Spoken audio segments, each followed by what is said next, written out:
هنعمل بقى سندوتش البيك ماك بالصوص بتاع البيك ماك اللي احنا بنجيبه من بره بطريقه سهله قوي. كل اللي هنحتاجه في الوصفه دي نص كوبايه من المايونيز، ومعلقه كبيره من الكاتشب، ومعلقه كبيره من المستردة.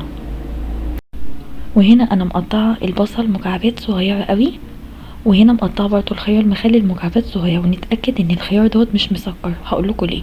وهنا حطيت معلقه كبيره من الخل، والبهارات بقى بتاعتي نص معلقه من البابريكا والبصل باودر توم الباودر، وربع معلقه من السكر، لان لو الخيار مخلل مش مسكر هنا انا حطيت السكر، لكن لو الخيار مسكر مش هحط السكر.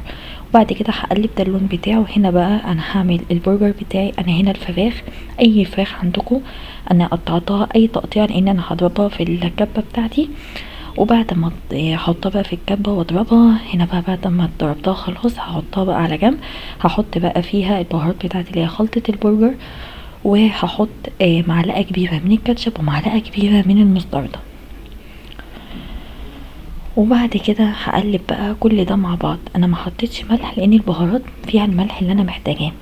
وبعد كده هفضل اخلط بقى كل ده مع بعض. وبعد بقى ما خلاص كل البهارات تدخل في الفراخ وهنا بقى بعد ما خلاص اتخلط كله مع بعض هدخلها بقى التلاجة لحد ما تتشمع شويه. اجهز بقى البرجر بتاعي. انا هنا في كيس حطيت رشه من الزيت. وبعد كده هحط بقى البرجر لحد ما اعمله بالشكل بتاع البرجر اللي انا محتاجاه. هقوم جايبه جريل على النار، هحط فيه زيت وانزل البرجر. وبعد كده اول ما بياخد لون هقلبه الناحيه التانية. وكل ما بقلبه بقوم انا واخده حبه من الزيت واقوم رشها على البرجر من فوق علشان ما ينشفش معايا، زي ما انا بعمل كده دلوقتي. بعد بقى ما خلاص استوى معايا انا هنا الصوص رحت حطاه بقى في العيش بتاعي.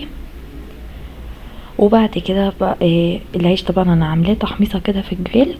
وبعد كده هجيب واحده من البرجر، وبعد كده الطماطم والخس بتاعي، واحط بقى الصوص تاني.